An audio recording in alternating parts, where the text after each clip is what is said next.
Sou Capela Lafayette, estamos com Ana Paula Canto de Lima. Por favor, se apresente, faça a sua elevator speech. Essa será a primeira pergunta aí do nosso primeiro bloco. Que show dessas chance. Eu estou nesse microfone, você não podia deixar saber.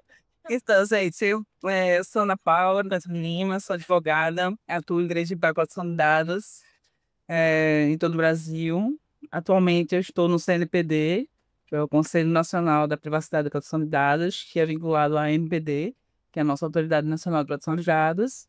E também sou autora de algumas obras jurídicas, inclusive acabei de saber hoje que no caderno de 2004 do STJ de Proteção de Dados tem lá livros citados, autores dos livros citados e artigos citados. Então, estou muito feliz, inclusive citação no STF.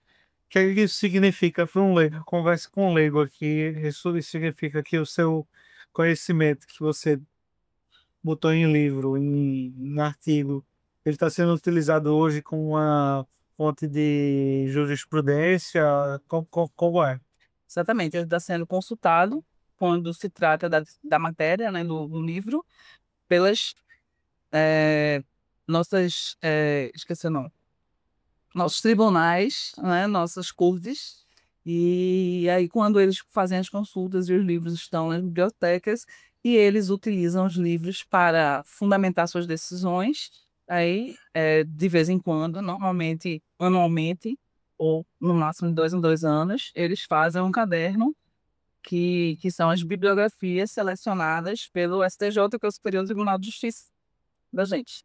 Entendi. Isso aí hoje, né? Saiu exatamente hoje, eu ando feliz. Que massa.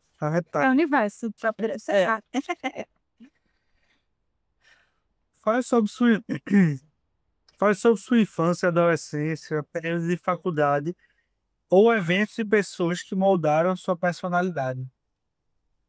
E aí eu vou aproveitar essa distância aqui. Isso, a gente vai conversar só. Tá. É, minha infância foi boa, foi muito feliz. Eu fui criada por vó.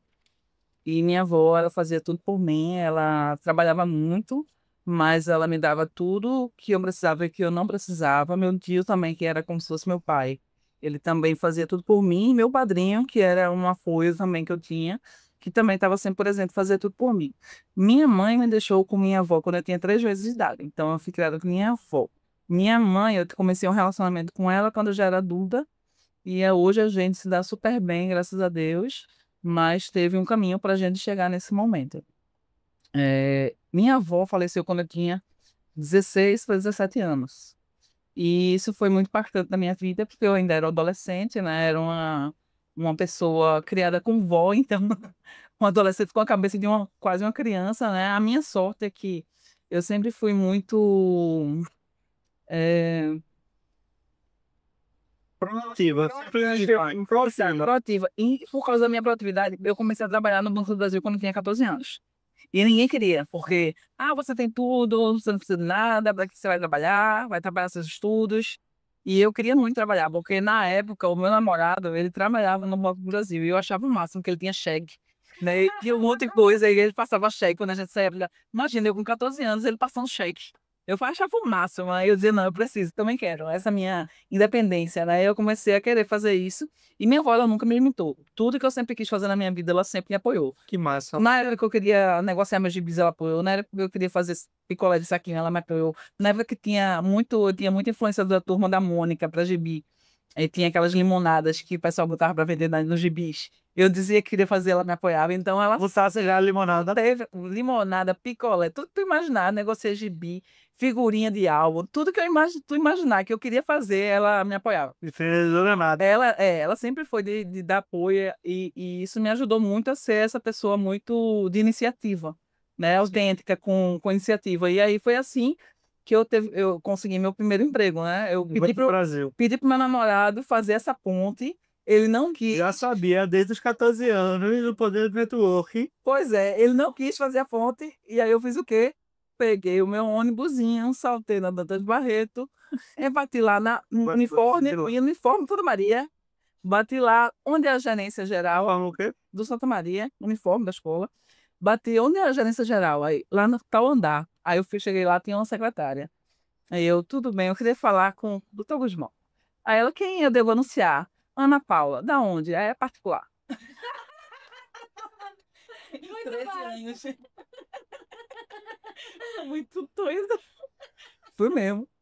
E aí ele ficou, né, intrigado, mandou eu entrar. E quando eu entrei, ele perguntou, mas de onde é que você me conhece? Não sei o que. Eu falei, não, você é pai de um amigo meu e tal.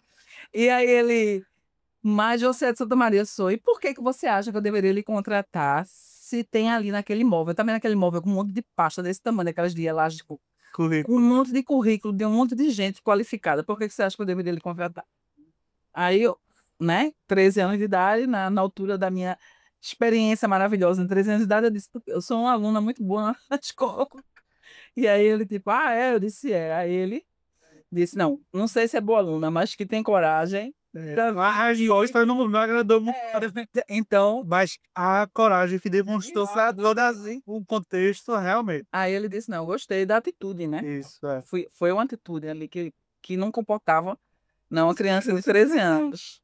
E aí ele disse, tá certo, eu vou ver o que é que eu posso fazer por você. Eu preenchi, né, a ficha lá e fui embora. E aí eu contei para o então namorado que eu tinha feito O isso. puto. Ele não gostou muito, ficou feliz. Eu digo, mas próprio não, que eu não usei seu nome, não. Não falei nem que eu era sua namorada. Oxi, dali. Aí ele, tá bom. Aí passou um tempo, aí um belo dia eu tava vindo de algum lugar, e quando eu cheguei, tava ele com a minha avó em casa, esperando na mesa. Aí ele virou pra mim e falou, tem uma notícia não muito boa pra te dar. Aí eu disse, que foi? Ele falou, tu não foi aprovado. Aí eu, ah, sério? Ele, não, tô brincando. Aí foi assim que eu descobri. Filha da Quase. E aí eu comecei a trabalhar com 14, porque eu tinha que ter 14. Aí eu fiquei esperando alguns meses, foi o tempo que eu tirei o RG, CPF e tal. E aí eu comecei a trabalhar exatamente com 14 anos, e trabalhei lá até os 17, e só saí porque Collor, na época, né, entrou.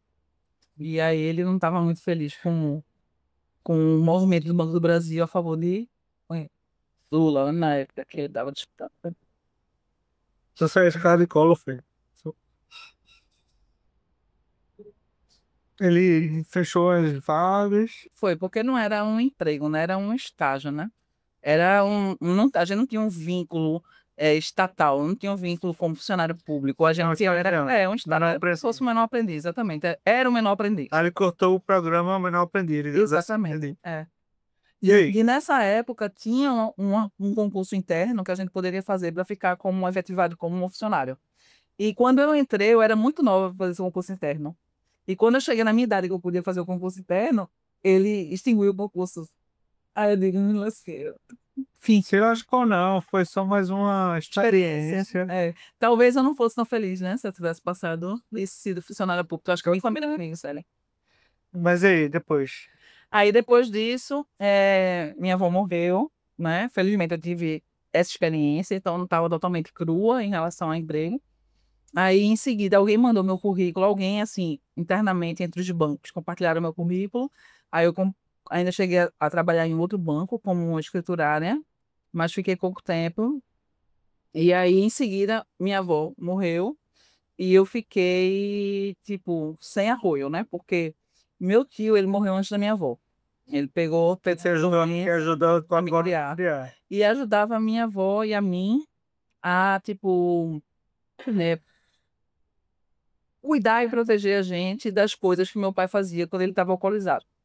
Que ele chegava fazendo muita baderna, muita confusão, e quando ele passava dos limites, a gente sempre recorria ao meu tio e ele sempre estava lá pra gente. Então, quando isso Irmão do teu pai. aconteceu, quando isso aconteceu e ele morreu, minha avó ficou muito arrasada.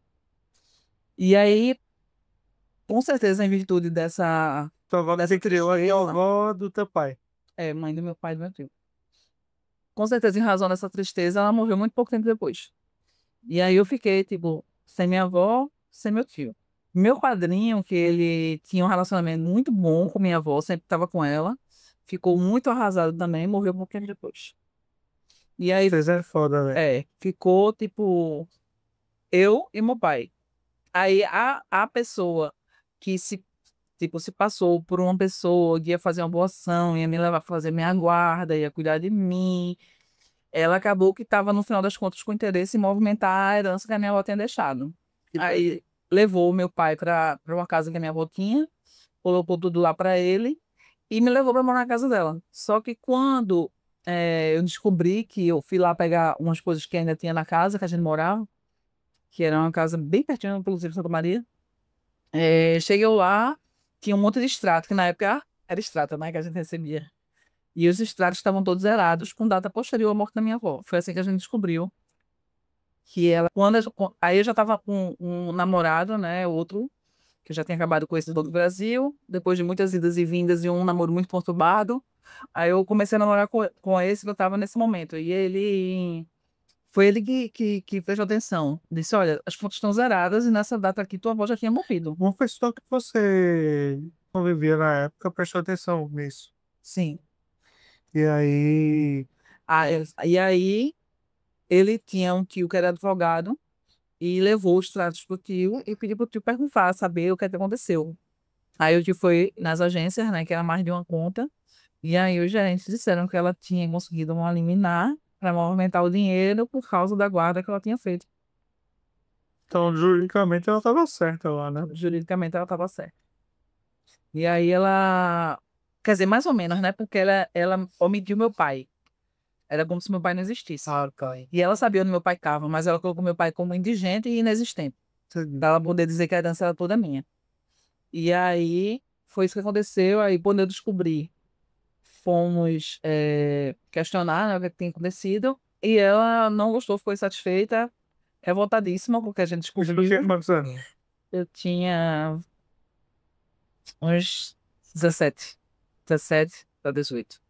Aí ela ficou muito revoltada porque eu descobri e me botou pra fora de casa, que eu morava com ela. Mas isso te prejudicou de alguma maneira? Total, né? Porque eu fiquei sem dinheiro e sem casa, né? E aí eu tive que morar um período no salão de festa do prédio.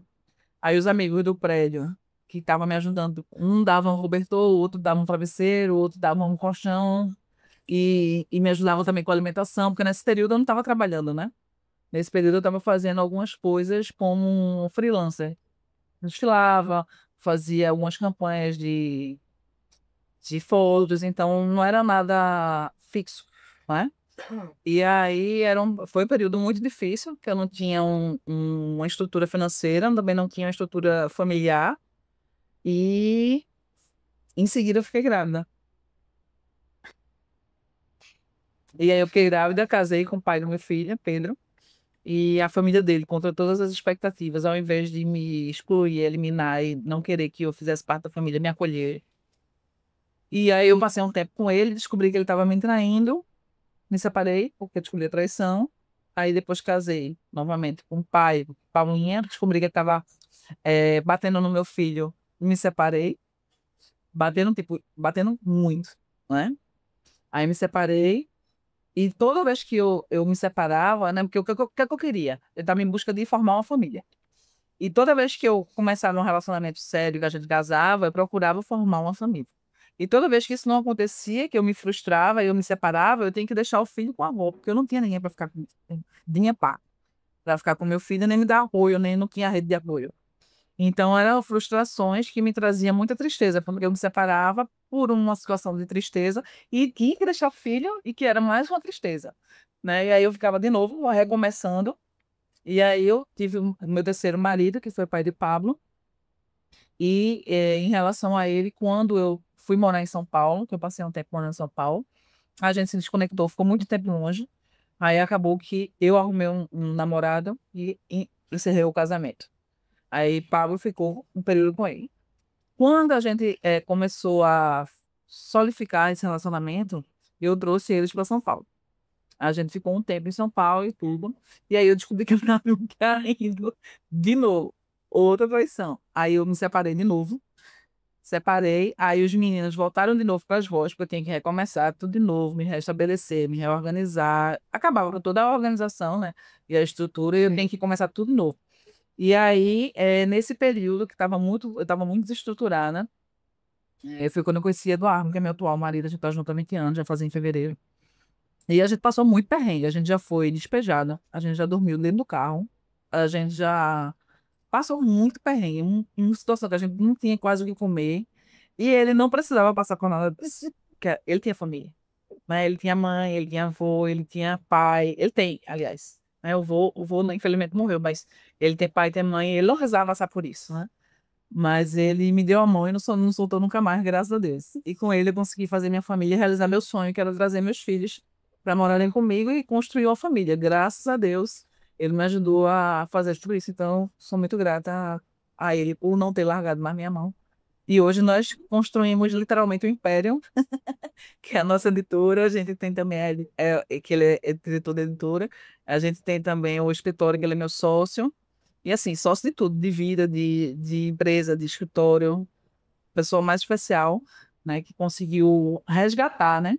O meu sonho lá de trás e fazer com que ele se realizasse. Porque, obviamente, que se eu tivesse um marido que não quisesse meus filhos, ia ser muito difícil eu conseguir reunir, né, a família, porque ia ser um ambiente insalubre, né? Quando um não quer, ia começar a ter confusão, enfim, atritos. E não foi assim. Inclusive, ele ajuda todos, ele é super dedicado, super atencioso, então, só gratidão. É, Que coisa não falar. É. o Rafa, não tu tirasse hoje, qual foi o sentido dela, Faticapa? Foi mostrar um pouco, assim, quem sou eu. Porque, assim, as pessoas veem a advogada, né? Aí pensa advogada, a pessoa séria, a pessoa mais fechada, reservada. E eu não sou, né? Assim, eu sou uma pessoa expansiva, espontânea, autêntica, animada, feliz, divertida, gosto de fazer piada, vivo rindo. Então, eu queria mostrar um pouco isso, né? Que existe uma pessoa ali nos bastidores que não necessariamente reflete o que as pessoas esperam e acham que ela é. A famosa quebra de paradigma. Veio pro Exatamente. lugar certo. É isso aí. É, toda essa experiência que tu falou, ela te ajudou a tomar uma decisão de, tipo, vou fazer direito, vou ser advogada. É. Então, o que é que te impulsionou a escolher essa carreira? Então, quando eu e Eduardo, a gente estava em São Paulo, quebradíssimo, a gente falou assim, a gente precisa arrumar um jeito de sair dessa situação que a gente se... E eu acho que a única forma de a gente sair dessa situação é através dos estudos. E aí a gente sentou um belo dia e disse, vamos pensar o que é que a gente vai fazer que vai dar mais oportunidades de a gente crescer. E a gente pensou, pensou, pensou, chegou à conclusão que direito daria a oportunidade de a gente fazer concurso público, daria a oportunidade de a gente estar no mundo corporativo, sendo jurídico de empresa, daria a oportunidade de a gente ter o nosso próprio escritório, daria a oportunidade de a gente trabalhar no escritório de alguém, então tinham muitas oportunidades e possibilidades. E dentre as coisas que a gente pensou, eu acho que era que mais assim, eu teria interesse em fazer. E a gente decidiu assim, bem friamente, fazer direito. Mas quando a gente começou o curso, a gente adorou, se apaixonou. E aí a gente transformou, né, o sentido lógico da escolha, estratégico, numa coisa mais sentimental, passional.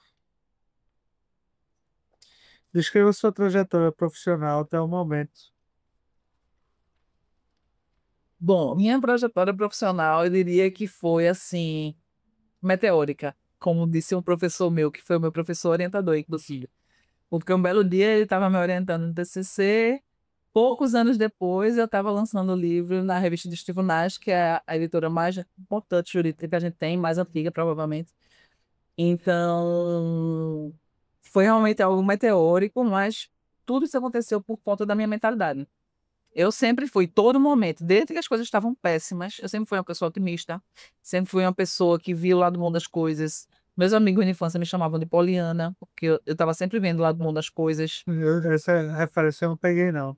Poliana é um livro que ela faz a brincadeira do contente. Então, quando as coisas estão muito ruins, ela arruma um jeito de transformar aquilo em alguma coisa para não deixar ela para baixo, sabe? E eu sempre fui muito assim, sempre procurei ver o lado bom das coisas. E graças a Deus, né? Porque senão não sei nem o que seria de mim. Né, a gente vai chegar lá no tema principal da entrevista, mas assim, cronologicamente, sua trajetória profissional. Então, eu me graduei numa faculdade que não era referência em direito, mas me graduei com a nota final 9,2. Não fui laureada por questões internas, mas com certeza merecia. Fui a oradora da turma, fiz minha formatura, existi mesmo com toda a desistência, que teve uma desistência de 60% dos alunos da formatura, e eu consegui que ela, né, fosse realizada, porque eu realmente queria muito festejar com meus amigos essa conquista. Foi uma noite histórica, memorável. E depois disso, eu já saí da faculdade com a minha OAB garantida, que era uma coisa que eu queria muito. Era passar na OAB ainda na faculdade. Tive outdoor e tudo para divulgar esse feito histórico na faculdade. Teve festa, teve outdoor, foi bem, bem legal. E depois disso, eu tinha um objetivo de não trabalhar para ninguém. Então, eu estagiei para alguns escritórios. Para fazer esse estágio, eu precisei abdicar de muita coisa na minha vida e eu já estava numa situação financeira melhor, mas eu sabia que para fazer o estágio eu ia ter que voltar várias casas, porque o estágio é R$ 800. E na época eu vendia carro, então eu ganhava muito bem. Eduardo também vendia carro, ganhava muito bem. E a gente teve que optar por eu abrir mão, né, desse ganho relevante para poder fazer o estágio, porque eu sabia que eu precisava do estágio para poder, né, ter uma prática jurídica. E aí a gente foi morar num subúrbio, e nesse subúrbio eu tinha um carro, né, porque eu trabalhava num lugar e ele no outro. Ele tinha um outro carro e meu filho eu tinha dado para ele desenho do carro de 18 anos. Nesse período que a gente passou, enquanto eu fazia estágio, eu precisei vender, fui vendendo, foi dilapidando todo o patrimônio que a gente tinha, que não era muito, para poder sustentar, mesmo a gente indo morar no subúrbio, porque os meninos estavam, né, com a gente, Pedro e Paulinho já estavam com a gente, e em seguida chegou o Pablo, então a gente precisava manter, né, o básico ali para a gente sobreviver enquanto eu estava me formando. Dudu, inclusive, precisou parar a faculdade para poder continuar, porque não dava para o salário dele bancar tudo e ainda as duas faculdades. E aí, nesse período, eu comprei uma cinquentinha, porque eu morava na Zona Oeste, meu trabalho era na Zona Norte e a minha faculdade era na Zona Sul. Mano, que barro. Eu morava no Engenho do Meio. E a faculdade era no Torrões, e a faculdade não, o escritório era no Torrões e a faculdade era em Piedade. Então, tipo, era muito, muito longe. Hã? Sem fronteiras. Total. E a única coisa que ia me possibilitar concluir essa jornada era uma moto. Porque se eu pegasse um trânsito ou se eu pegasse um ônibus, eu não chegava nunca para nada. Eu ia viver atrasada. E aí eu peguei uma cinquentinha dividida no cartão de uma amiga em várias vezes. Quebradíssima. E aí, meu estágio, minha bolsa era R$ 200, a cinquentinha era 300. Aí, tipo, era o dinheiro da gasolina e acabou-se. Aí, tipo, foi puxado. Eu. Mas, Vamos voltar. Saiu da faculdade. Ainda na faculdade tava vendendo carro. vendo Logicamente. foi. Não, tava vendendo carros, tinha concessionário. Quando eu comecei, eu ainda tava. Na verdade, eu tava vendendo.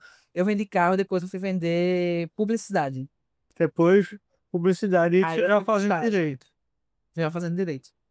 Aí foi pro estágio. Foi. Em direito já mudou. Mudei. Foi pra direito. E aí? E aí foi ótimo estágio, aprendi muito, foi muito legal. Realmente eu precisava, né, de ter essa experiência. E foi o que me levou a crer que eu tinha que ter o meu próprio escritório, que eu não queria trabalhar para ninguém, Já no estágio. já no estágio. E aí foi exatamente isso que aconteceu. Eu falei, do estágio eu tirei duas certezas. Uma que eu tinha que passar com a OAB na mão e a outra que eu tinha que abrir o meu próprio escritório e não queria trabalhar para ninguém. E as duas coisas eu, graças a Deus, consegui fazer. Mas já começou com o escritório. Já comecei com o escritório. Pronto, aí você Já saí com o se escritório. formou, aí começou a ter que área. Me formei, comecei com imobiliário. Imobiliário. Comecei com direito imobiliário e o nosso escritório era contratado de um outro escritório e a gente representava aqui a Cirela, Repame, Mesopotâmia e Norcom. Então a gente representava grandes construtoras nesse período e graças a Deus foi isso que nos deu a tranquilidade de continuar investindo no escritório. E nesse paralelo, eu durante o meu TCC, né, na faculdade ainda, eu tive minha página de poesias, vamos dizer assim, furtada, né? Porque sequestrada, né, enfim. E aí eu fiquei sem minha página de poemas, poesias e pensamentos, que tinha 370 mil seguidores. E Eu viajei agora. Então, eu vou dizer, essa página de poemas, poesias e pensamentos, Tive uma página na web, no Instagram, ou coisa. no Facebook, No Face. conheci nessa época, inclusive. Nessa época. Ah, E essa página de poesias, eu publicava meus poemas e poemas de outras pessoas. mas já faturava na web ou era só pra compartilhar? Não, era só para compartilhar motivacional, que era uma coisa que eu gostava muito. Tá. E as pessoas gostavam que eu compartilhava, elas escreviam que eu estava ajudando elas, então isso me fazia muito bem. E eu tinha uma dedicação nisso aí, porque eu realmente queria escrever um livro de poesia. E aconteceu devido a essa página. E nessa época eu perdi acesso às minhas páginas. Mas o TCC da faculdade ele aconteceu porque eu via muito poesia minha compartilhada sem meu nome, sem dar os créditos. E isso começou a me deixar enfesada. E eu disse, poxa, é um trabalho que a gente faz aqui, é uma dedicação. O objetivo é fazer um livro. E o pessoal vai lá e publica, que custa dar os créditos. Você foi. Aí eu Você é uma linha só. eles tinham trabalho de printar a foto e tirar meu nome. É o trabalho, né? De tirar o nome. Né? Era só compartilhar, era só assim, compartilhar. E eles tinham trabalho, preferia ter trabalho. E aí, isso me deixava muito, muito triste mesmo. E eu peguei e falei pro meu orientador, vamos fazer sobre direitos autorais na internet? Direitos autorais na internet. Que eu queria ver se tinha algum tipo de consequência para essas pessoas que estavam fazendo isso, né? Tipo, plagiando, porque quando elas compartilhavam assim, meu nome era Isso que elas. isso em 2012. Ninguém discutia copyright, né? Não é pra Ninguém. E aí foi justamente o que aconteceu. Ninguém discutiu, eu não tinha referência, eu não tinha onde pesquisar. Eu tô falando de uma maneira leiga, assim. De uma maneira geral. Na internet mesmo, ninguém falou sobre isso. Exato. E o orientador falou, mas hoje você não vai conseguir referência nenhuma. Eu falei, tudo bem, mas eu pego alguma coisa de fora. E foi assim que eu fiz o TCC, com algumas coisas de fora. Quem fala mais sobre isso é o cara de um podcast. Não sei se tu já viu, se é The Vegecast. Não, não também não. É um advogado e ele é fissurado sobre esse tópico. Que massa. São coisas não, depois eu até pegar o nome. E aí, eu fiz o TCC, no final do TCC, eu percebi... Aí no caminho do TCC, minha página foi hackeada, enfim. Ransomware em 2016. Pois é, mas não foi, porque eu não clicava em nenhum link. Eu já sabia das coisas. Eu não clicava em link, eu não abria. Não, Fizeram mensagem de tipo... não, invadiram meu e-mail. A partir do meu e-mail, tentaram logar no Facebook, porque já estavam querendo sequestrar minhas páginas há muito tempo. Por quê? Porque ela tinha muitos seguidores, tinha 370 mil. E isso dava dinheiro na época. Eles vendiam a página. Né? Essa galera do Submundo vendia as páginas. E aí já estavam de olho, eu recebia direto tentativa de clicar em link, essas coisas. Eu já estava de olho, então eu já não clicava. E aí o que eles fizeram? Conseguiram acessar meu e-mail, a partir do meu e-mail, tentaram logar no Facebook, e quando deu senha incorreta, ele pediu para restaurar a senha e mandaram pro meu e-mail, pronto. Aí eles entraram, mudaram a senha e eu não tinha mais acesso. E aí foi. E aí isso faz hoje em dia para se proteger disso? Eu continuo não clicando, não acessando coisas duvidosas, né? E tenho um e-mail somente para isso, né? Como eu já tinha anteriormente. Mas agora eu não tenho essa preocupação, porque eu praticamente não entro mais no e-mail para nada, né? Inclusive a página existe ainda, mas eu quase não estou conseguindo movimentar. Vamos voltar. Cronologicamente, estamos aonde? Aí no TCC, isso aconteceu, isso virou um case dentro do meu TCC, e aí com isso que eu estava muito chateada, porque eu tinha um apego emocional com essa página, porque as pessoas diziam que eu ajudava elas, aí eu fui procurar um advogado para me ajudar. Aí eu descobri que não tinha advogado e me ajudar. Incipiente a área. Ninguém sabia, e o único que indicaram, ele não tinha Facebook. E aí eu disse, não, se não tem advogado, eu vou me especializar nessa área, porque meu TCC já tinha sido sobre isso. Aí eu comecei a me interessar sobre esse tema. Só que na época, a única especialização que tinha era do Damásio Educacional, que é de São Paulo, e era cara. E eu, obviamente, recém-formada, não tinha dinheiro para pagar. Hoje eu sou professora de lá. Mas na época eu não tinha dinheiro para pagar, e aí eu disse, eu preciso arrumar um jeito de reunir pessoas para conversar sobre esse tema, para eu poder aprender e eu poder expandir meu conhecimento sem gastar. Aí eu pensei, vou propor uma comissão, né? Que eu já estava na comissão do consumidor. Eu disse, vou propor uma comissão para a Rony, que na época Ou seja, ativa na OAB, né? já teve no OAB. Aí eu entrei na comissão de prerrogativas e na comissão do consumidor. E aí eu, do mesmo jeito, né? Indo lá falando, olha, tem interesse, gostaria de entrar. Mas era que 13 anos foi lá falar com o seu Do mesmo jeito, exatamente. Do mesmo jeito. E aí foi assim que eu entrei no OAB, fui super bem recebida, graças a Deus, tive muito espaço.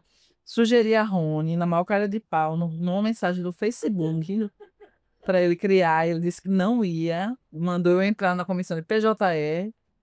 Não, na verdade, foi a comissão de tecnologia da informação, que era Fred, que era o presidente. Eu disse, Marrone, isso não tem nada a ver com direito de tecnologia, direito digital. Ele, não, mas Vá por mim. é essa que você, se quiser. Eu disse, Ah, vá por mim, Ana Paula. Aninha, vá por mim. era por mim, era por mim, era por mim. É muito trabalho fazer isso. Tá bom. Aí eu tinha me conformado em entrar, que não tem nada a ver, mas beleza, era o que dava, eu vou entrar. Aí, ok. Aí teve um congresso em João Pessoa, da OAB da Paraíba, de direito digital. Aí eu peguei o link desse congresso, gigante, inclusive, um congresso, mandei para a Rony e disse: até, até a Paraíba tem comissão de direito digital. E a gente, Paraíba é um grande estado. Paraíba contribui bastante para o turismo do Nordeste. bastante. Dizem que é o quintal de Ibra. Se a gente saísse perto deles, eles compravam.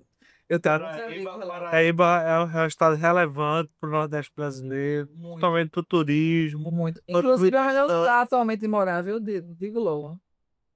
E aí, sim, voltando, aí eu disse pra ele, olha aí, a Paraíba tem, a gente não. E aí ele não disse nada, estava viajando, ele não disse nada. Eu sei que ele estava viajando porque ele disse que quando ele voltasse de viagem, ele faria minha portaria da comissão, que se eu quisesse, é o que tinha para hoje. Aí, quando Ele foi brother, ele falou assim, vá por mim. ela por mim é. Mas ele foi muito, brother, porque quando ele voltou, ele entendeu a necessidade, deve ter pesquisado algumas coisas, entendeu a necessidade. E aí ele já mandou para minha portaria com meu nome como vice-presidente. E eu nem esperava nem a comissão, quanto mais a vice-presidência. Mas viu ali uma pessoa muito empenhada a aprender Verdade. a área e empreender também, masteragem, né? E aí ele criou a comissão, aí a gente se reuniu. Logo na primeira reunião, que a coordenadora das comissões era a Ana Mouzun, logo na primeira reunião, eu trouxe a ideia de trazer os projetos das escolas públicas que eu já fazia para a OAB. E era um projeto muito bacana, que estava dando muito resultado, onde eu ia falar sobre os riscos da internet para os jovens, falava sobre bullying, cyberbullying, pornografia de vingança, falava ali compartilhamento devido de nudes, de jogos e desafios que colocavam em risco a vida dos jovens. E estava expandindo muito esse projeto, todo mundo queria. Eu ia na escola, já tinha mais fatos esperando para eu ir. Porque realmente era um tema muito novo, né, para o pessoal, e muito Foi esse ano, mais ou menos. eu acho que eu comecei a fazer esse projeto em 2016. Certo. Aí eu disse, né? Eu tenho esse projeto assim, assim. Se vocês acharem interessante, eu trago para a comissão e a gente fica fazendo por aqui, porque vamos ter mais braços. E aí, Ana adorou o projeto, a Aninha. E aí, eu levei o projeto para a OAB e esse projeto ganhou um prêmio internacional, inclusive. Mas a gente fez pela OAB e ganhou um prêmio internacional. E uma das membros da comissão foi lá receber. E aí foi bem legal. A gente passou um tempo fazendo várias coisas pela OAB. Eu fazia muito evento para poder conseguir construir conhecimento, né? Já que eu não tinha dinheiro para investir em outras coisas. E de maneira totalmente voluntária, né? Ali, Voluntário. para conhecer e evoluir. Tudo voluntário. E aí eu fazia eventos, trazia professores, colocava painéis e ficava assistindo. Depois, quando eu me senti segura para falar sobre alguns temas, comecei a fazer caravanas para ir no interior falar sobre esses temas e levar esse conhecimento para mais pessoas. E foi assim que as coisas foram aos poucos acontecendo. Muita doação no início, muita doação, para depois ver o resultado. Aí, na época, um pouco antes da pandemia, em 2018, eu tive a ideia de fazer um livro reunindo mulheres para falar sobre direito digital.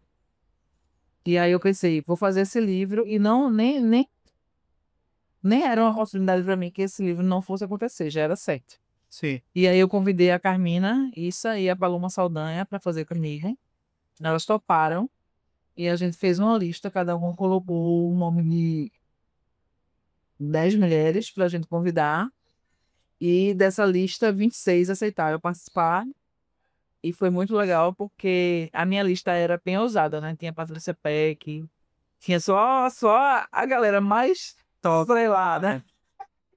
A lista delas também estava muito boa, mas a minha tinha muita estrela. E aceitaram todas. Aceitaram. Todas aceitaram. Inacreditavelmente, porque elas iam pagar para participar. todas iam pagar. E elas não Para pagavam, cara. viabilizar, né? Então, mas elas não precisavam pagar. Elas tinham livro pela revista dos tribunais que ninguém paga nada. E elas já eram, como eu disse, estreladas, né? E aí elas não precisavam pagar para participar, mas elas gostaram tanto da ideia que aceitaram pagar. Você acha que numa situação dessa, a pessoa ela paga para participar? Ou ela paga para viabilizar o projeto? Ela paga para viabilizar, mas a participação dela ser paga poderia ser uma questão, já que ela não pagava em outros projetos. Se ela acredita no seu, Sim, é exatamente o que eu tô querendo dizer. Elas acreditaram tanto que aceitaram pagar. para viabilizar, né? É. E aí a gente, quando eu criei o grupo, que aí a gente colocou um monte de mulher incrível, as 26 são fantásticas. Inclusive tem algumas que eu não conhecia, depois eu conheci, passei a admirar muito. E uma dessas do grupo, que foi indicação de Renato Opsblum, que é a Camila Gemenen, ela ligou para mim, foi a única que me ligou quase que eu caí de costas quando ela ligou. A secretária, a doutora Camila Gemenen, ela queria dar uma palavrinha com a senhora, já pode? Eu tava almoçando, quase que eu não tava já. Eu disse, e agora, amor? Ele fala. Lá de São Paulo, Foi. Aí ela ligou e perguntou, Ana, eu queria entender seu projeto, como é. Aí eu peguei e expliquei para ela o objetivo, a ideia e tal. Aí ela disse, mas esse projeto com essas mulheres que estão naquele grupo não pode ser um projeto regional e pago, não. Tem que ser um projeto nacional, com uma grande editora. Aí eu falei, acho lindo, só não conheço ninguém, nenhuma grande editora. é, o Poder Network, Aí ela disse, eu conheço. Aí ela pegou e me apresentou, que na época era o Tiago, foi o editor do nosso livro. Aí mandou fazer um vídeo defendendo o projeto, que ia passar no conselho editorial da revista dos tribunais. Aí eu fiz um vídeo, que um dia desse eu vi um vídeo e falei, nossa, que vídeo horrível, gente. Meu Deus, a ideia era muito boa. melhor feito Porque de o perfeito. vídeo tava muito ruim. É, não, sabe o que é? Melhor feito de perfeito. É, eu acho que a ideia é a ousadia, né? Enfim. Aí eles aceitaram participar do projeto. Aí pronto. Aí o livro que seria regional se tornou nacional. Se a gente tem 18 ainda, 18, é. Que seria por uma pequena editora, se tornou um livro de uma grande editora. E ele foi o primeiro livro citado nos cadernos do STJ, nas bibliografias selecionadas. E ele foi citado em todos os cadernos de direito e tecnologia. Ele está no caderno de blockchain, de criptomoedas, de proteção de mas dados, de inteligência artificial, está em todos. deixa eu explicar, nesse livro era o quê? Era você trazendo novas, eram pessoas, mulheres trazendo novas ideias, era discutindo algum tema, era o quê? Mulheres falando sobre temas diversos relacionados à direito digital. O objetivo do livro é a gente mostrar que tem muita mulher boa atuando na área, porque eu via muito. A ideia do livro aconteceu porque eu via muito entrevista e muito painel com homens. Parecia que não tinha mulher nessa área da atuação. E só que tinha muitas, eu sabia muitas. A, E aí isso me deixou intrigada, e aí foi assim que aconteceu a ideia. a ideia do livro. Hoje em dia, no livro são citados o quê? As pessoas no livro trazem novas perspectivas, falam sobre. Porque os artigos são incríveis, de temas muito bons, inovadores, né? Que tanto que até hoje ele é citado, sendo que ele é em 2018. No último caderno mesmo ele foi citado ainda. Então, um livro de 2018 que ainda repercute. Então, para você ver como os temas foram atuais, foram relevantes e foram inovadores. Já trazendo novas perspectivas, Sabe? são 10 coisas já. Exatamente. É massa. Muito massa. Então, Aí foi assim, aí teve o lançamento em São Paulo, em Recife, em Campinas, em Santos, Rio de Janeiro, Porto Horizonte, Brasília. eu só ainda 3 meses. Esse livro eu comecei em 2018, ele saiu em 2019. depois. E aí, depois desse livro, aí surgiu o convite para fazer, né, participação em outros livros. E foi assim que eu comecei a me apaixonar por essa questão de publicar, de escrever, de reunir pessoas para fazer livros. Foi assim que começou a história. E depois, quando eu vi, eu já estava com 50 livros, artigos em livros escritos. Mas foi assim que começou. Massa, é apaixonada por essa vertente, então. Adoro. A mãe continua fazendo. Esse ano, por exemplo, eu estou coordenando 14 obras jurídicas. 2019 para 2024. 50. Mas como é que se desenvolveu esses anos? Ah, sim, tá. De 2019 para 2024 vai acontecer muita coisa. Eu sugeri para o presidente, então, na gestão que era Bruno, para ele criar uma comissão de dados. Aí ele me colocou como uma subcomissão da comissão que eu já tinha sugerido. E aí, no ano seguinte, na gestão de Fernando, que é atual, ele colocou como comissão especial, destacou, deixou de ser subcomissão e se tornou uma comissão autônoma. Então você já vem desde lá de trás, já vem batalhando para criar, Espaços. abrir uma nova área de direito, Exato. principalmente aqui na lei Dar da espaço para as pessoas falarem sobre os temas que são necessários. E aí, tipo, a comissão de Direito e Tecnologia fui eu que sugeri. Eu sei que tinha outras pessoas também sugerindo. E a de proteção de dados fui eu que sugeri também. E depois ela se tornou. Hoje ela tem duas comissões sobre Direito e Tecnologia. Uma é a CDTI e a outra é a de proteção de dados. Aí depois disso, os livros eu continuei fazendo, né? Continuei coordenando, continuei tendo as ideias, continuei fazendo eventos, painéis sobre o tema. Eu gosto muito de fazer livro gratuito, com download gratuito, distribuição gratuita, porque isso era uma coisa que eu senti falta quando eu me formei. Porque eu não tinha dinheiro para comprar livros caros, não tinha dinheiro para fazer pós-graduações caras, e faltava muito, para mim, muito acesso à informação. E aí, tipo, desses 12 livros que eu fiz esse ano, por exemplo, 6 deles são download gratuito. Tá. Você não precisa pagar nada para acessar. Deixa eu só voltar aqui, que a gente ainda não saiu do primeiro bloco. É, cronologicamente, 2019, aí começou a publicar obras. Foi. E aí, vai. E aí eu comecei a publicar, veio a pandemia. Aí na pandemia, inclusive eu estava em São Paulo no período da pandemia para o lançamento de um livro que eu tinha escrito. E aí eu fiquei presa em São Paulo. Quase que eu não volto. Foi um período tenso, muito complicado. Aí eu voltei, graças a Deus consegui voltar. E aí eu aproveitei o período da pandemia para escrever. Eu nunca escrevi tanto na minha vida seguidamente. Fiquei até com dor nos pulsos. Aham, tanto que eu escrevi. E foi o período que eu escrevi muito e foi o período quando surgiu a editora. Que eu tive uma outra ideia, que eu digo que essas ideias elas são de Deus, né? Porque não é uma coisa que eu estou pensando assim, propositalmente procurando, é uma coisa que vem na minha cabeça como se fosse um download, assim, vem a ideia e vem tudo que eu tenho que fazer para fazer realizar a ideia. Eu acredito que a gente tá sempre como se fosse uma Conectada, mandando algumas sinal. informações e aí dá um match, né? É um momento. Aí foi quando eu tive a ideia do livro que aprendi com a pandemia. Que aí foi o primeiro livro da Editora Império. Que eu queria que fossem 3 volumes e se tornaram 4 volumes. Foi primeiro não, edição, ou foi 4 livros, foram 106 autores. Ah, tá, entendeu. Um vai, Tem uma quantidade determinada, né? Para não ficar um livro desse tamanho, né? A gente fez vários tipo, volumes. E aí foi o primeiro livro que foi lançado pela editora, com um prefácio de Janguier Diniz. E aí eu disse, eu queria o prefácio de alguém muito relevante para esse livro, para eu dar uma visibilidade muito boa para ele. Aí eu falei, acho que quero o Janguier Diniz, vou falar com ele. Aí uma pessoa normal pensaria, coitada, quem é tu na fila do pão, né? Sabe onde é que tu existe, mas eu vou lá, ousadia. Aí eu tava num grupo de WhatsApp com ele, tô ainda no vídeo do WhatsApp com ele, e aí fui no privado dele, disse, tudo bem, me apresentei. Olha, eu sou fulana, faço isso, faço aquilo, tive ideia X, gostaria muito que você fizesse prefácio do nosso livro, já tá com 4 volumes e tal. E ele disse, vai ser um prazer, foi muito receptivo. E disse, inclusive, eu posso contar também minha percepção na pandemia? Eu, claro, conta. E aí ele participou e contou um pouco do que ele também sentiu na pandemia. Inclusive, eu dei esse livro para ele, essa coletânea, dei para ele no ano passado. Porque desde a pandemia eu não tinha conseguido ainda encontrar ele, né? A agenda para ter, no mesmo dia que ele estivesse aqui, eu estivesse aqui, disponível os dois, para poder fazer essa entrega. Eu entreguei para ele no ano passado no Gold Digital, talvez, para poder ele receber o livro, mas foi bem legal. Festival, né? A de São Paulo. Aqui, ele faz aqui.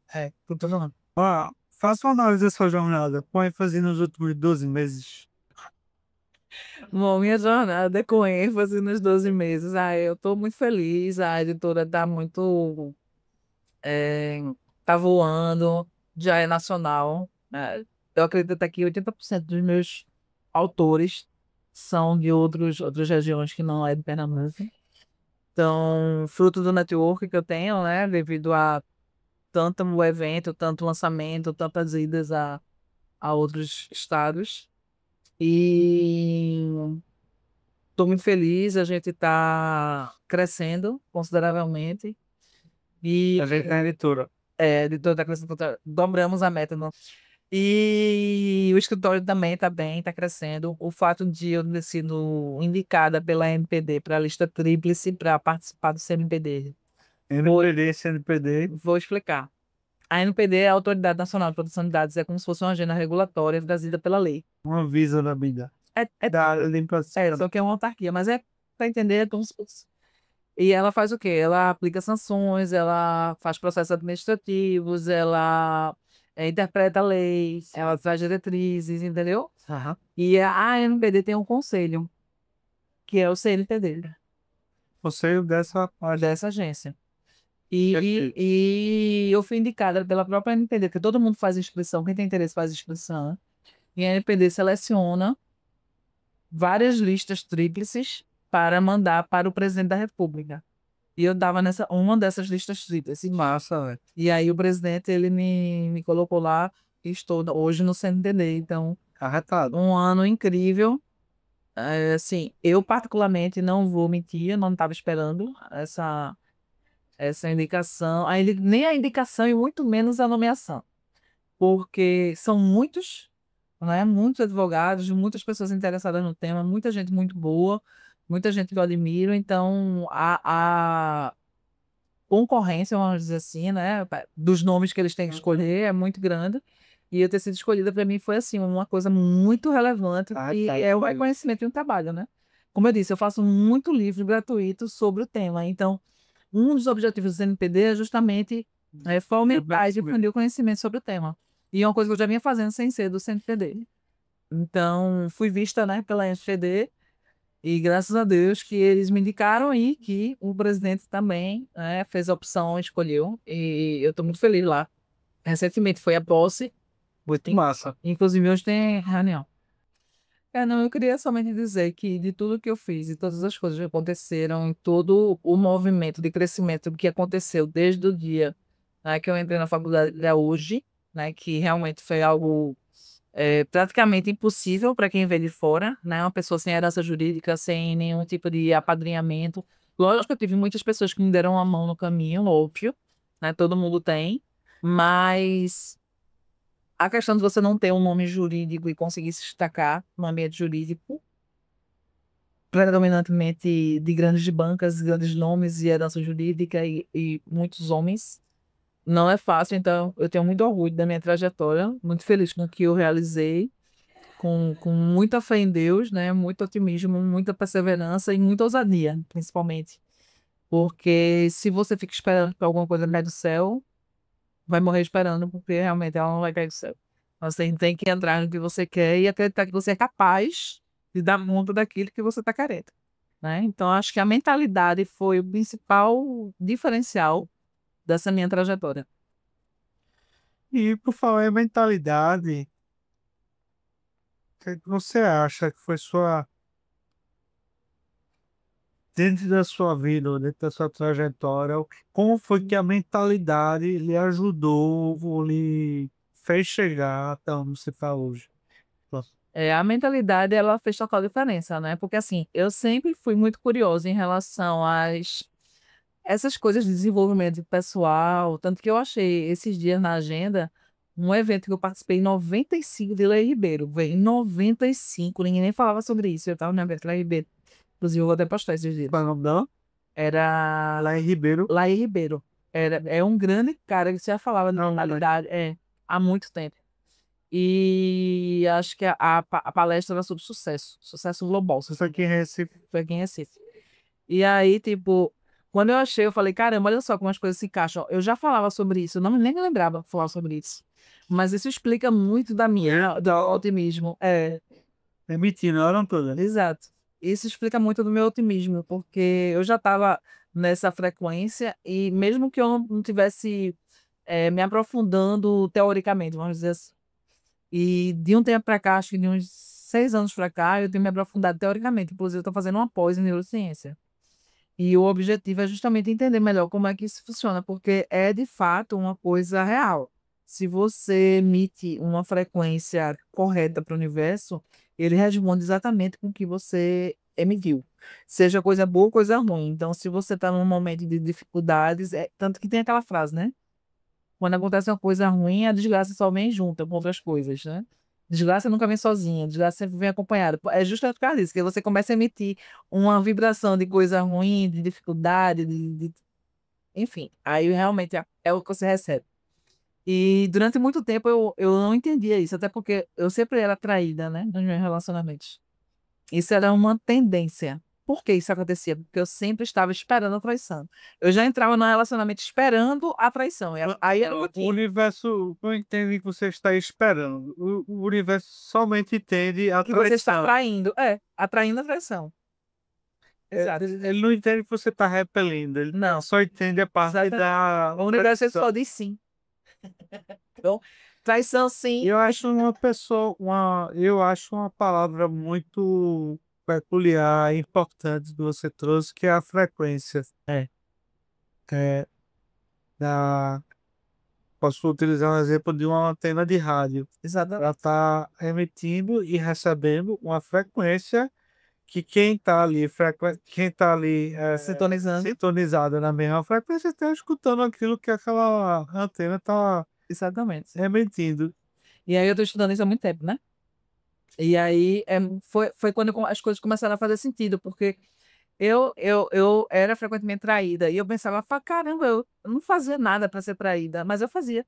Eu emitia a frequência errada. Eu queria uma coisa, né? Racionalmente eu Não queria quero ser coisa, traído, eu não quero ser traído. mas o meu Quero ser coração traído. é outra coisa e Eu traída, eu traída, eu traída. exatamente. Exatamente isso que acontecia. Aí, tanto é que depois que eu entendi, as coisas começaram a fazer sentido para mim. Hoje eu tô aí com o Dudu 20 anos, né? Porque eu entendi como é que funciona. E aí eu parei de emitir a informação que eu não queria receber. Eu tenho que focar nas coisas positivas, não nas coisas negativas. Então, eu não quero engordar, vai engordar, vai engordar. Então, eu tenho que focar no que você quer. Eu quero estar magro, eu quero emagrecer, eu quero perder peso. Quanto mais a gente fala que não quer engordar, vai engordar, vai engordar, vai engordar. E, obviamente, que não é o fato de saber disso que a minha vida agora se tornou perfeita e especial. Porque é difícil colocar em dia. É complicado. É difícil colocar em prática, porque São a gente não tá anos sozinho no caminhando mundo, mesmo. né? E a gente não tá sozinho no mundo. Então você tá numa good vibe saindo de casa, aí vem uma pessoa te tranca, vem outra pessoa te xinga, vem outra pessoa te passa a perna, tem uma pessoa que quer ser esperta, e aí você tem as interferências. E é muito desafiador você conseguir, tipo, superar tudo isso e se colocar na frequência boa a ponto de emanar as coisas que você quer receber. Tem ferramentas e tem frequências musicais que você pode ouvir e tem ferramentas que você pode fazer que conseguem te tirar dessa frequência negativa e te fazer basicamente em 1 ano e meio depois que eu descobri isso aí, minha vida mudou da água pro fim. Conta uma história inspiradora. Uma história inspiradora. Quando eu me formei, eu queria muito, na verdade, a vida toda, eu queria muito conhecer Paris. E quando eu me formei, eu queria me presentear, né, com uma viagem muito legal para comemorar.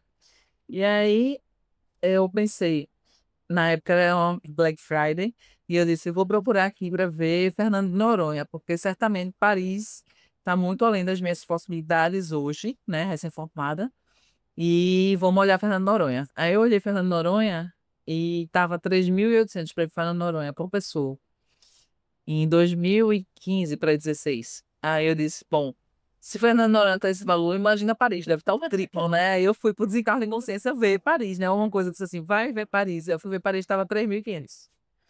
Aí eu chamei o Dudu e falei, por 3.500 vezes em Bela Paris. Aí ele disse, mas Paris não é só isso, tem que levar euros pra gente poder usar lá, né? Como é que a gente vai ficar aí? Que o euro na época era 3 por 1. Aí eu disse, eu não sei como é que a gente vai, mas eu tenho certeza que a gente vai, porque eu tinha feito o quê? Eu tinha comprado um porta-retrato de Paris e tinha colocado na cabeceira da minha cama assim, vazio, sem foto. Tesouro no universo. E eu disse, exatamente, eu disse pra ele, a gente vai botar uma foto aqui quando a gente estiver em Paris. E ficou o porta-retrato vazio, sem nada. E quando isso aconteceu, eu falei, olha aí, amor, a foto vem. Ele nem acreditou, eu comprei a viagem para Paris, foi maravilhoso, foi bem no meu aniversário. Foi incrível, uma das melhores viagens da minha vida. Me emocionei muito lá, porque foi realmente era um sonho da vida toda. E no meu aniversário eu passei numa boate bacana, numa balada top. Eu consegui receber de presente do universo, né? A entrada na balada, o lugar de colocar o nosso casaco, né? Que tava Natal, tava a coisa mais linda do mundo, Paris. E a gente recebeu um espumante de 1 litro, coisa mais linda do mundo, ficou na área VIP. Tudo isso, assim, de presente do universo, que nada disso estava programado, né? Uma amiga minha falou com a prima dela que morava lá, ela conseguiu fazer a reserva e porque era aniversariante, aí a balada fez tudo isso, assim, de surpresa pra gente. E eu fiquei assim, nossa senhora, como pode? E aí foi uma das viagens mais incríveis da minha vida, a gente aproveitou muito, foi eu, meu marido e meu filho. E o universo proporcionou, né, essa viagem incrível para mim, do começo até as surpresas, até o final. E foi, sim, maravilhoso. Massa, fala das tuas inspirações. Inspirações, assim, eu procuro me conectar muito com o universo para receber inspirações do universo. Então, sempre que tem alguma coisa assim que eu não planejei ou que eu não estava pensando, com certeza é uma inspiração do universo. E elas acontecem aleatoriamente nos lugares mais assim. Já recebi intuição do universo viajando no meio da estrada, já recebi perto de dormir, já recebi já recebi no meio da noite. Então, você tem que estar assim, muito Sintonizada. sintonizado e percebendo, né? Porque quando o universo manda uma mensagem para você, e se você ficar racionalizando demais, você não vai fazer. Porque são coisas assim que se você for racionalizar, você vai dizer, isso não vai dar certo nunca, isso não vai acontecer nunca, é impossível. Por exemplo, o livro das mulheres. Se eu fosse racionalizar, como é que eu, uma pessoa desconhecida daqui de Recife, eu vou convidar mulheres nacionalmente conhecidas que estão acostumadas a publicar nas melhores editoras para participar de um projeto que eu estou convidando, sendo que elas nem ouviram falar de mim em foto. Então, se você começar a racionalizar, você não faz as coisas. Então, você tem que simplesmente ouvir, né, aquela intuição, aquela informação e botar para Realizar e jogar. exatamente. E ali se movimentar para fazer, que aí vai dar tudo certo. O que você tem para ensinar ao público? Bom, eu gostaria de ensinar o público para ouvir mais suas intuições, para tentar se conectar mais com o universo. Isso acontece a partir de conexão com a natureza, meditação, Ho'oponopono, principalmente o Ho'oponopono, que eu tenho feito muito ultimamente, e ele realmente tem esse poder de Entregar, confiar. ele tem esse poder de fazer com que aqueles emaranhados que estão ali na sua vida, eles se desfaçam, né? Que é um japamala que você pega com 108 contas e todo dia de manhã você faz para você. Você bota seu nome lá e bota Ana Paula, sinto muito, eu te perdoo, sou grata, eu te amo, 108 vezes todos os dias. E eu gostaria de ensinar isso para todo mundo, porque realmente essa prática, ela promove milagres de verdade, eu sou prova viva disso. E ela pode ser feita para tudo. Pode ser feita para o marido, para o filho, para uma situação específica, para o dinheiro, para qualquer coisa. Você coloca aquela coisa que você está com uma situação emaranhada ali e coloca intenção para que ela se resolva e se resolva. Impressionante. Se você pudesse quebrar qualquer paradigma em qualquer área do mundo, qual seria e por quê? Eu gostaria de quebrar esse paradigma de as pessoas serem céticas em relação a essas coisas que a gente está falando de mentalidade, de universo, de frequência, de sintonizar as coisas que você quer. Porque se a gente entendesse o poder que a gente tem de fazer as coisas acontecerem e realizar, e magicamente as coisas acontecem da forma como você mentaliza e gostaria que fosse a partir de uma conexão com o universo, eu acho que muita coisa poderia ser realizada, muita coisa poderia ser evitada e eu acredito que as pessoas estariam muito mais felizes. Então, eu gostaria muito que as pessoas tivessem essa consciência e tivessem esse despertar para o quão importante isso é na vida delas. Uma palavra que define você. Ousadia, Um livro que marcou sua vida.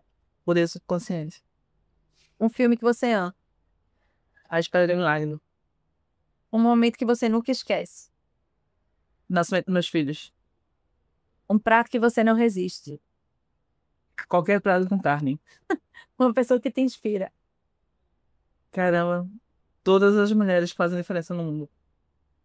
Um sonho ainda não realizado. Conhecer Mykonos, Um lugar que você ainda quer conhecer. Mykonos. até outros. Tem muitos Dubai. Um conselho que você daria a si mesmo no passado. Não desista.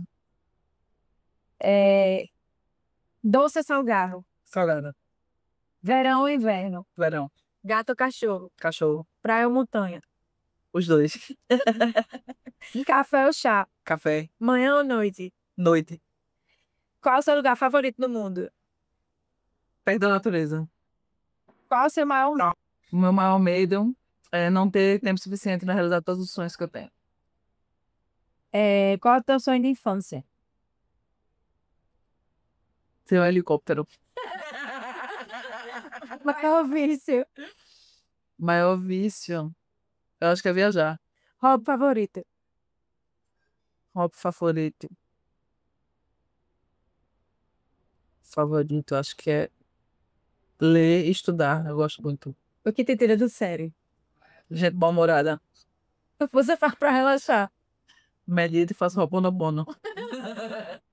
O que não pode faltar na geladeira? Ovos. O que mais admira em alguém?